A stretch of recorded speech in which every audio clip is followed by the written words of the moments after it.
Good afternoon. Form ஹவுஸில் இருக்கேன் இப்போ நான்.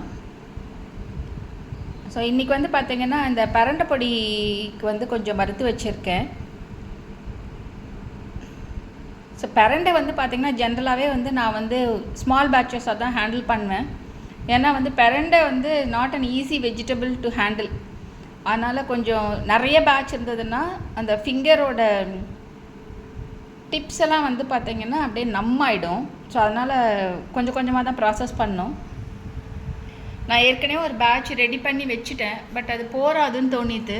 ஸோ அதனால் இன்றைக்கி ஒரு பேட்ச் வந்து நான் இப்போ ஹார்வெஸ்ட் பண்ணிவிட்டு வந்து திருப்பி ப்ராசஸ் பண்ண ஆரம்பிச்சிட்டேன். ஸோ அதுக்கு வந்து நம்ம வந்து கடலைப்பருப்பு, உளுத்தம்பருப்பு, துவரம்பருப்பு, மிளகு, ஜீரகம் எல்லாமே வறுத்து வச்சாச்சு. இதில் உளுத்தம்பருப்பு வந்து நம்ம கருப்பு உளுந்து யூஸ் பண்ணுவோம், ஏன்னா அதுதான் வந்து இட்ஸ் குட் ஃபார் ஹெல்த். அதனால் அதேமாதிரி சில்லி ஆட் பண்ணும்போது நான் வந்து ஜென்ரலாகவே வந்து காஷ்மீரி சில்லி ஆட் பண்ணுறேன். அது வந்து ஒரு நல்ல ஃப்ளேவர் கொடுக்கும் அதுக்காக. இப்போ இது நல்லா ஆறணும். ஆக்சுவலாக நம்ம ஒரு கட்டு அளவு அப்படின்னு எடுத்தோம்னா ஒரு 350 கிராம்ஸ் அப்படி இருக்குது ஹார்வெஸ்ட் பண்ணோம் அப்படின்னா.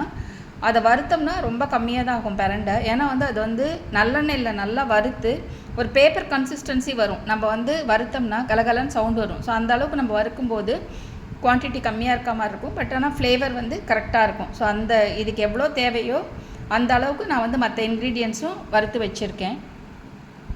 இப்போ இதில் இல்லாத 2 பொருள் வந்து பார்த்திங்கன்னா, ஒன்று வந்து ராக் சால்ட்டு, இன்னொன்று வந்து நாட்டு சக்கரை. அது வந்து நம்ம அரைக்கச்சை தான் போடணும். நாட்டு சக்கரை வந்து ஃபைனலாக இறக்கிறதுக்கு முன்னாடி இந்த எள்ளு போட்டு திருப்பச்சு நம்ம அதை வந்து யூஸ் பண்ணுவோம். ஏன்னா அது ரெண்டுமே வந்து பார்த்திங்கன்னா கொஞ்சம் ஸ்டிக்கி கன்சிஸ்டன்சி வந்துடும். ஸோ அதனால் அது ஃபைனலாக தான் நம்ம ஆட் பண்ணுவோம். ஸோ இது எல்லாமே ரெடி ஆகிடுச்சு. இது ஒன்ஸ் அரைச்ச உடனே தென் அது இப்போ நம்ம ஏற்கனவே ரெடி பண்ணி வச்சுருக்கோம், அதோடு சேர்த்து எல்லாத்தையும் கலந்துட்டு அதுக்கப்புறம் பேக் பண்ண வேண்டியது தான். ஒன்ஸ் முடிச்சுட்டு நான் ஃபோட்டோ மட்டும் ஷேர் பண்ணுறேன். தேங்க்யூ.